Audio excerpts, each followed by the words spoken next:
I would like to call our work session meeting for December to order this time. We'd like to welcome all visitors and guests here tonight. Glad you're with us.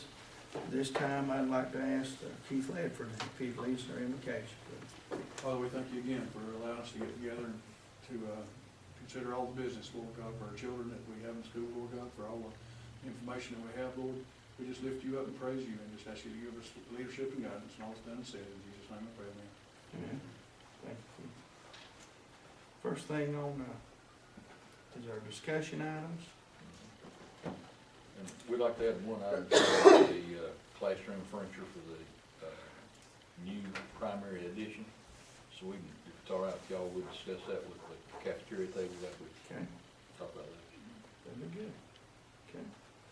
First thing on discussion items is cafeteria tables. Those are the cafeteria tables at the primary school. And maintenance has come and repaired them multiple times to the point that there's really not a lot else left that we can do for them. They're extremely difficult for the ladies to pull. They have to pull up those tables every day and move them all out of the way to clean the floors, and it's very difficult for them. It takes at least 2 people now to pull them up, and so I feel like we need to look at replacing those tables. How old are those tables? I was not able to figure out, they're mauve and green, so that should give us some indication. I bet they've been there since the building. That's Yeah, what I was. I couldn't really I would find not out bet. anything that, So about 30 years? 83. I would think so. But it's getting to be a real struggle because it kind of folds up so you mop and stuff and and you have have to to mop latch every day. it, Mhm. and the latches So don't. they won't hardly fold up. I've been up there before and closed one, and if you don't latch it right, it starts to go out. Oh. Anybody standing in its Real way, easy. it'll break your shins pretty well. Okay. But now the ones you've got on here are similar to what we have at the high school now, right?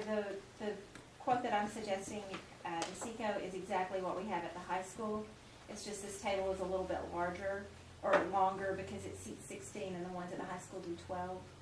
But the ones at the high school, one person can actually take them and close them if they need to do that. They roll much easier. They're new, so they're just a lot better than what we have.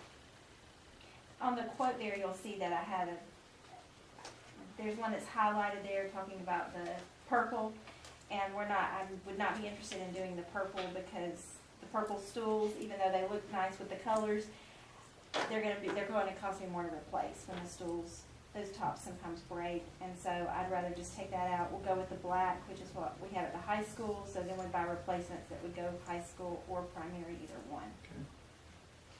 You had three prices. I have 3 prices, yes.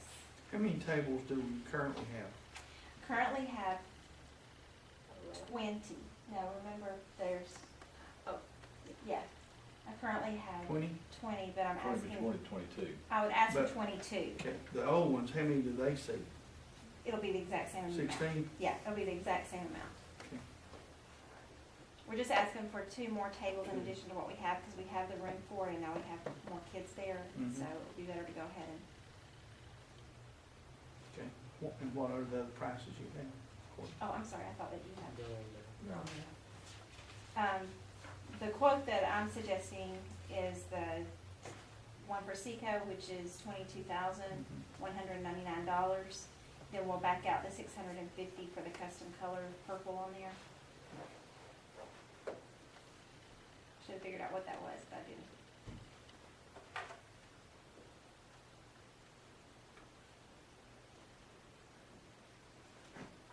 You've also got school outfitters on there. Oh, I'm sorry, yes, School Outfitters, and that was at $26,000, and Global, which was at $29,000, almost $30,000. Seco has the Georgia state contract pricing, so we don't have to pay for shipping on that, and it will be shipped directly to the dock at the primary school, and I've already checked with Chris, and maintenance is perfectly fine and confident to unload, take those and set those up. There's really not a lot of setup to it anyway, but that was just a way to save some money as well. Would somebody check my math, just to make sure, you say minus the $650 Minus for the color? $650, yes. The way that I was taught to do this, old school way, 21,599 $549 is what I've got, is that correct? Yeah, that's correct. Okay.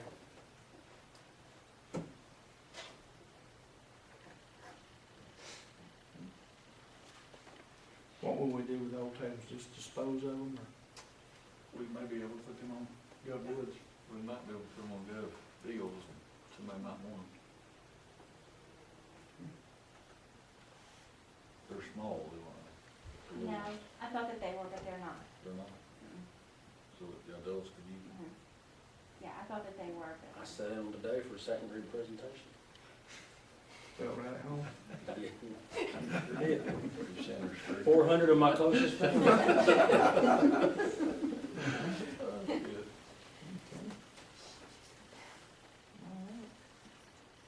And if we could, if we could talk a little about the classroom furniture. Neely's been working on it several weeks with her staff to try to find furniture. And I'll be honest with you, today when they gave me the total, I was amazed at how frugal they had been with what they were getting. So I think they've done a really good job, so, Keith, you want to give an update about the timeline of where they are with finishing up that addition? Christmas is gonna be really close. Probably, Millie and I talked about moving into it, probably in January, if everything is finished out. Move one classroom at a time with our folks and just filter in, and that'll work out fine. But sometime in January, for sure.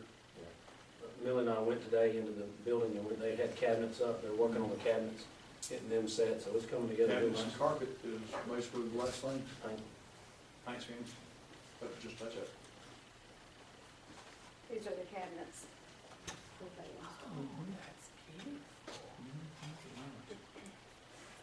but with those 10 additional classrooms, we needed furniture, and we checked, hope we had some, but we don't have any furniture in stock with the work for those, because the little ones.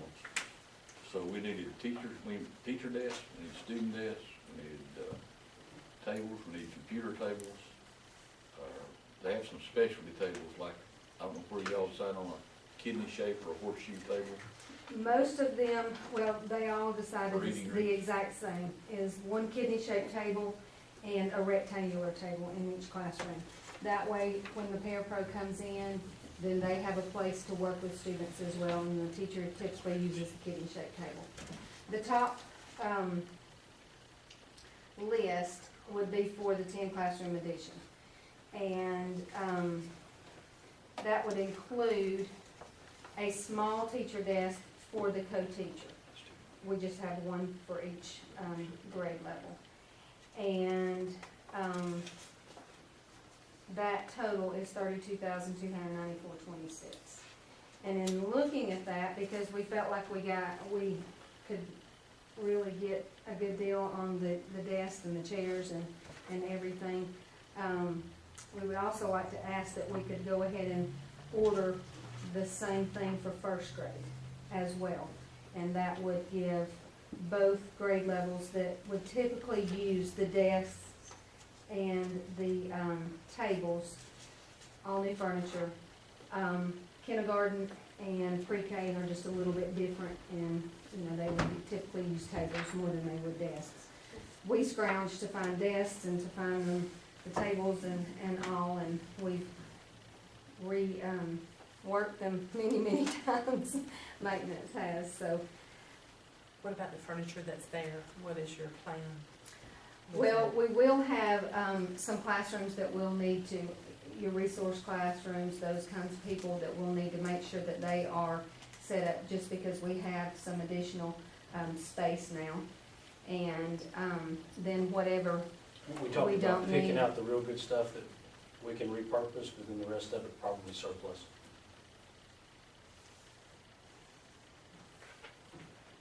We'll wind up keeping a lot. Millie's plan for the primary school is where each grade level will have a dedicated room as a workroom that they don't have now.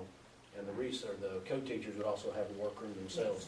So most of it's going to be reused. And a lot of it will also be saved for if we add another pre-K classroom or some other classroom needs. I'd say probably more than half of it would be saved. in all the building that we've done from the high school forward, this is actually the first time we've bought anything other than maybe some library furniture, or specialty furniture. This is the first time we've had to go out and actually buy new furniture.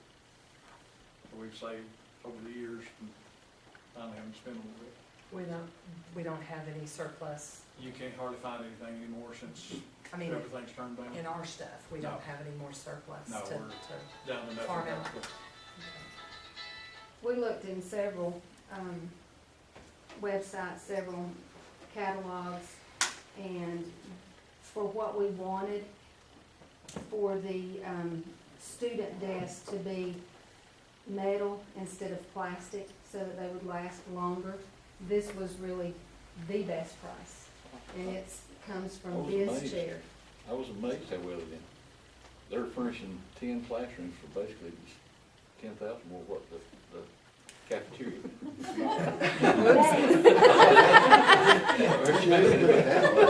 Miss Debbie, am I correct in that you got the student desk down to $42.99? Yes, That's phenomenal. yes. Well, it was amazing to see the range. When she showed us some of the other numbers that they had, I would say that for just one grade level, it was $50,000 to $60,000. And then, by searching a few more websites and other places, getting it down to half that.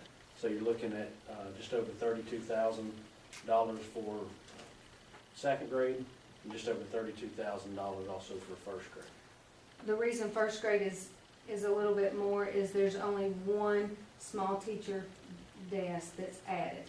There's 3 there instead of 2. That's the only difference. Everything else would be exactly the same.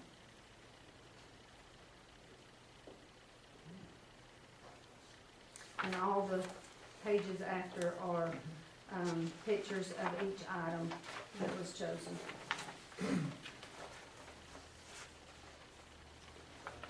And we tried to match the tops of the desks to hopefully what we have picked out for the classrooms.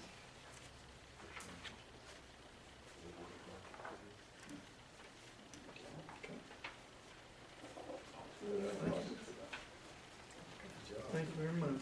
And I'll give you this if you like. Use your own. I can see it being from afar anyway. I'll hold it for you. We'll put those, we'll add those to a regular meeting, Mr. Step, vote on the regular meeting. Yes, sir. Thank you again. Okay. Next on our discussion item, Southern A&E contract. That's right. We had talked probably 3 or 4 weeks ago about contracts. We never had signed a contract for these individual projects. And we need to do that, and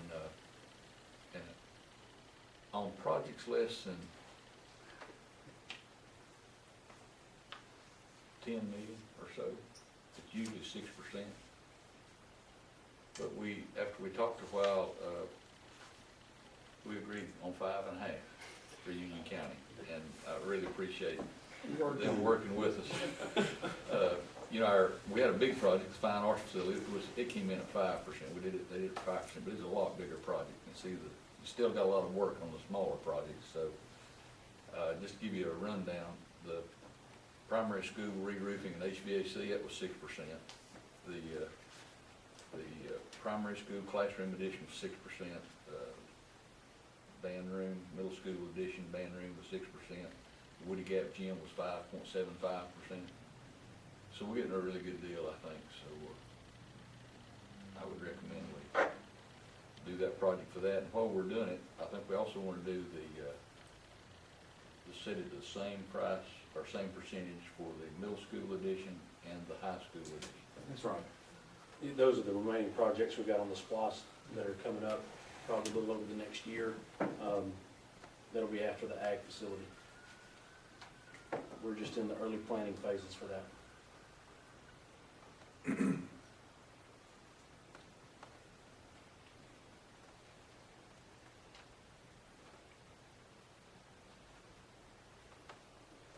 one thing we haven't talked about is I think we're looking at a HVAC project coming up for the high school.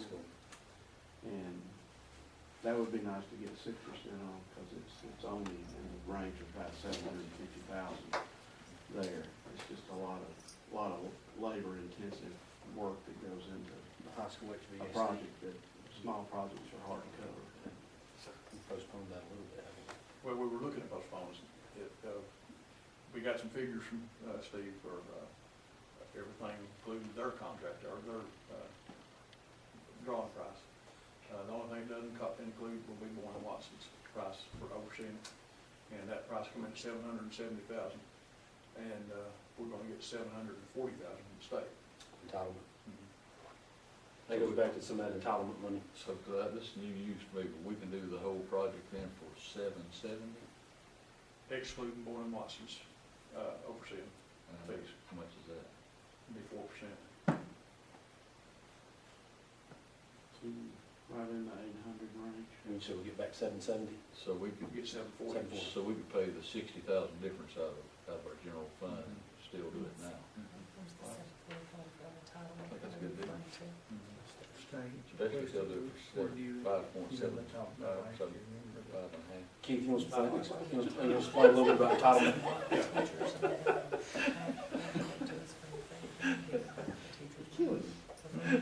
I know it. That's my job. Trust me, we're just happy to be here. We're all over snow. Tell us what A&E does for their 5.5% or 6% part. Okay, this is generally broken down into design and contract administration. The first part is, your contract administration is always 2% of the contract. That happens when construction starts. The other part of it, depending on what the overall fee is, it may be 3.5%, it might be 4%. That is for all the engineers and architects that have to do the design work. It's for coming up here, surveying things, the electrical team comes, the plumbing comes, the mechanical pump comes, the civil engineering people. All of those have to usually survey the site and figure out what's the best solution for what you're trying to achieve. And then you go about the process of meetings and coming up with schematics, and then from schematics we get into more detailed plans. We bring our engineers up, they talk with everybody, that you know deemed necessary to be part of it. And we take all that information and try to be creative and come up with the right solution to fit your needs. But there's a number of meetings along the way to get to that point. Sometimes we don't get the perfect design right off the bat, and we tweak it and we come back, and we tweak it and we come back till we get it where you want it. And once we kind of get that nailed down, then all the engineers have to sit down and they have to draw all the circuits, they have to draw all the lights, they have to draw all the plumbing piping, they have to draw the grading plans and the sediment and erosion control.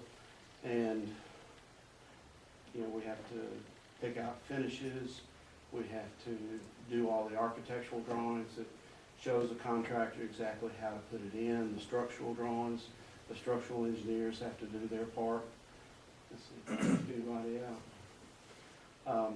So it's quite a process, and it's pretty labor intensive, and everybody in our office are engineers or designers, and they work really hard to do a good job for everybody.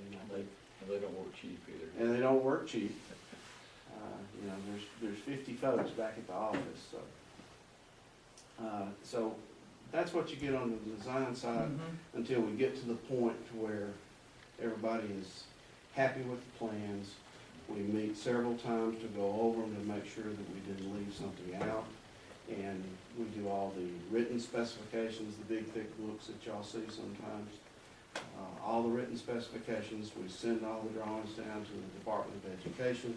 We take care of those approvals, and we follow all the DOE guidelines on putting the project together and getting it ready to go to bid, or to do CM, whatever delivery method that you choose.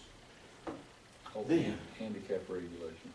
Well, And y'all get all that stamped by the state as well. What's that? They'll get all of that stamped by the state as well. Yes. The State Department of Education, they require us to submit plans to them 3 different times. You send the first set of plans in for preliminary. That's just a basic layout of the building, what we're showing them, what we're planning to do. They look at it from the standpoint of how this meshes with your 5-year plan, how it meshes with what's in the plan and how much money you're gonna get. And they check instructional unit numbers and counts. They look at toilets, they look at toilet fixture counts to make sure that we've got all that covered. So that's a preliminary. The next submittal is what we call check set. It's about 95% complete drawings. And sometimes they have comments. Usually we're pretty good about not having any comments because we follow the rules. But if they have any comments, you incorporate those into your check set drawings and send them back. If they have any comments there, they send them back to you. So there's one more submittal that's called final. And for a lot of projects, you can't put it out on the street to bid until the state gives their final approval. And that's a letter that comes from the Department of Education. The owner gets copied and we get copied, and then you're ready to go. So, what's the next thing we do? Depending on if it's a CM job or a hard bid job, we usually advertise or give you the advertisement to put in the paper or put it on the website. We then advertise or put the drawings out on the internet.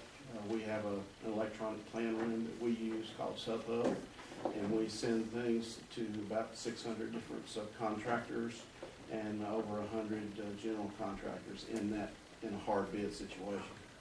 So our job is to make sure that you get people coming to the table to bid the job. Now here you use BOE Watson, so construction management at risk is a little bit different. We have to coordinate with them on their work categories and their work packages. But it's still the same kind of situation that goes out to bid. While the drawings are out and contractors are looking at them, we get phone calls and say, what did you mean by this detail on page so-and-so? And we answer all these questions, and if they're significant, we issue addendums which correct anything that's not the way we'd like it to be, or if we do make mistakes. And a lot of times the small things that are, one bubble may not have a number in it, and people ask the question, what is that? So we answer those, and so that's during the bidding process where engineers get calls just like the architects get calls. Sometimes it's a plumbing question, sometimes it's an electrical question. So we take that through bidding. Once the bids are received, we sign off on, we have to do a certified bid tabulation sheet. That means I certify that everything that was received on the bid day is correct and the numbers are correct. At that point, we write contracts for y'all. If we get in the case of BOE Watson, we get their GMP number, and we put that into the A133 attachment number 1, I think it's called. And anyway, that gets attached to the main civil contract. So once that's done, they start writing contracts to their subcontractors, and we give them all the drawings, and we start construction. So the first thing that happens there is my construction administrator, which is Jeff Winburn, who works up here. He sets up a pre-construction conference where all the successful subcontractors, BOE Watson and us, we all meet on the site or in a different place to talk about the project. Jeff Winburn will say, here's how I want things to run. I want this kind of paperwork here, and the timing needs to be right, and all those things. We've all done it so many times, it's kind of rote, but it's still a lot of stuff. And so the project starts, and there's a monthly pay request that Jeff reviews and reviews with Keith, and he signs off on it, Keith signs off on it, y'all make payments. And the 2% I was mentioning, that is when that is billed. When you get a pay request from the contractor, we bill 2% of whatever the payment is that month. And what that is for Jeff and the other engineers in the office, when a project starts, one of the first things that you do, if I'm talking too much, tell me.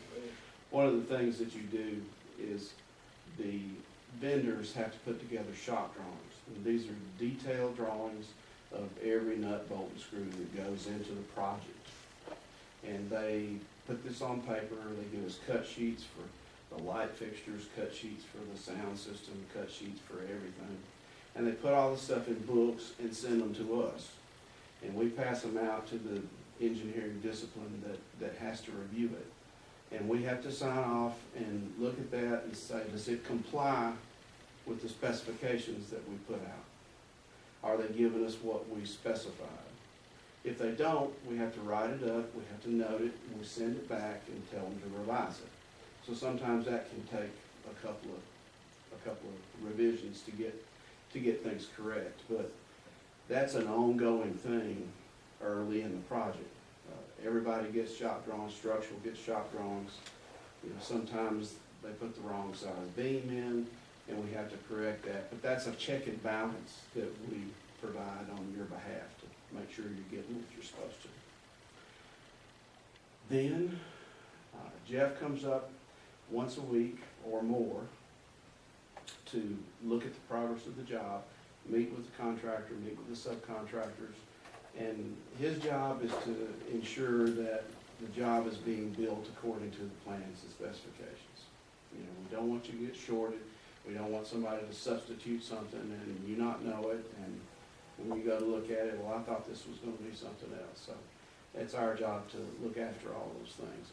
And you know, sometimes there are design questions or connection questions that comes up with different trades in the project. It's our job to cipher all that out, answer any, clarify any questions that people have as far as the construction of the building goes and all that. So that goes on to the end of the project. It's an ongoing thing. We get to the end of the project. The contractor reaches substantial completion. We have to certify that they've achieved substantial completion, which means the building is suitable for its intended use, for your use, for the owner's use. And so that's a milestone marker that goes down. It's put into a substantial completion document. We write that, we get everybody to sign it. Usually there's punch list associated with that. So you attach the punch list of outstanding items that still need to be worked on or corrected or fixed. That gets attached to your substantial completion. But then at substantial completion, the contractor no longer has to carry insurance on the building. So that's an insurance transfer at that point. So we rock along, everybody works and works off the punch list. Everybody decides we're done. They do a final pay request. We do a architect certificate that the Department of Education requires, that we state when the project was completed, how much was paid to the contractor, how much was paid to the architect. And we also do a certification, asbestos letter that goes to the DOE that says there's no asbestos containing materials used in the building. So at that point, you've got just about everything you need to finish off the project and say it's complete. You have to, depending on if there's a capital outlay monies involved, your reimbursement is kind of an ongoing thing. They withhold about 10% of your money that the state gives you till the end of the project. So sometimes getting to the end and getting that final pay request is a big deal because you've got a chunk of money sitting there that's waiting on that. So, but I know I've left a lot of stuff out, and that's what we do. Okay, appreciate that. Thank you. And one other question, A&E's 5.5%, 6%, is it before or after project manager's 4%?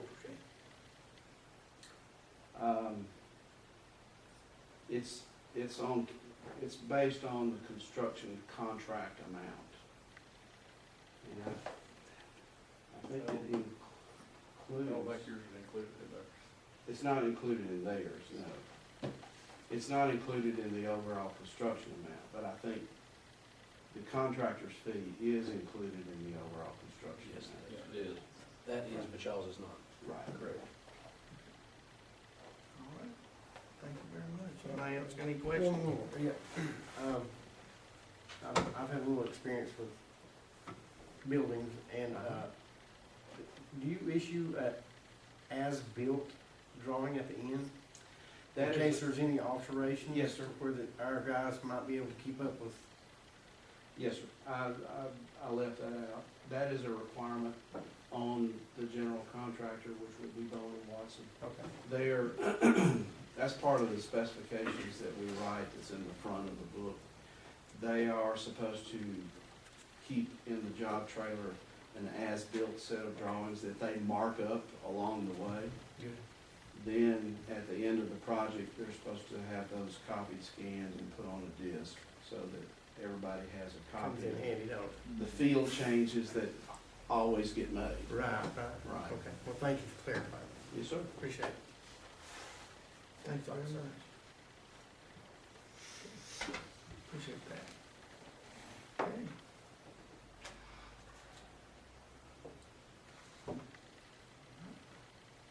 Next on our discussion items, schedule approved local option sales tax project for FY15.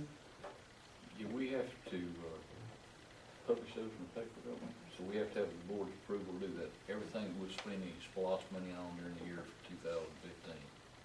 We have to show you and let you approve it, and it can be run in the newspaper, so. We've got some handouts over there on that desk as well.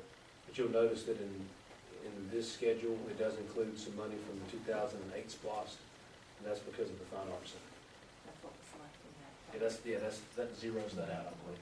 And that was what was left in that account from the 2008 SPLOST, where the Fine Arts Center was considered on that list of projects. And this is from July 1st, 2014 to July 30th, 2015. June 30th, 2015.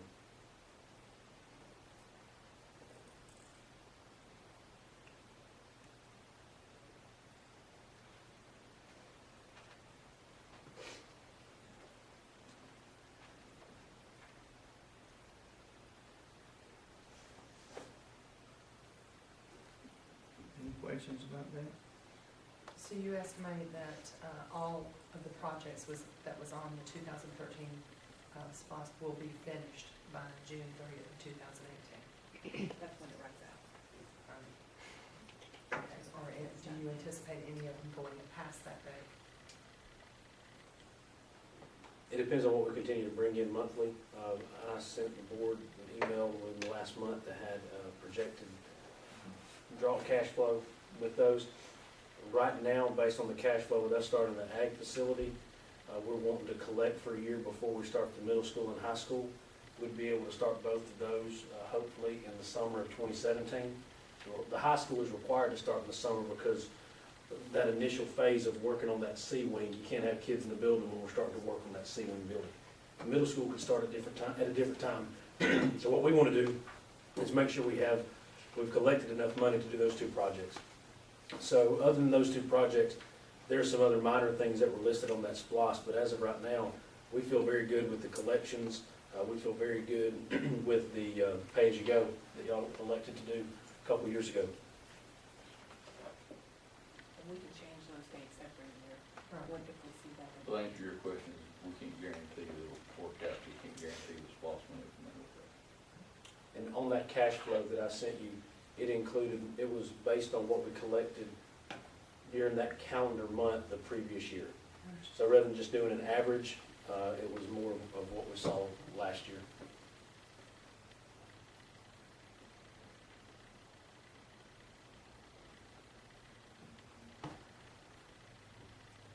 you'll notice that SPLOST 13 total, $21 million. Once we collect, or if we collect $21 million, that SPLOST will end.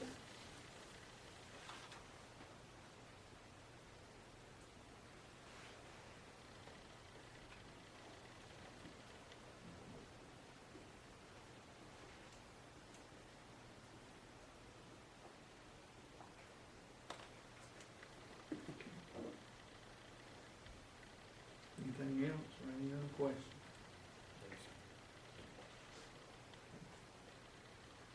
Next thing on our agenda for our work session is executive session. This time, the board's gonna go into executive session, discuss, deliberate upon appointment, employment, compensation, hiring, disciplinary action, or dismissal, periodic evaluation, or rating of a public officer or employee. I'd entertain a motion to go into executive session.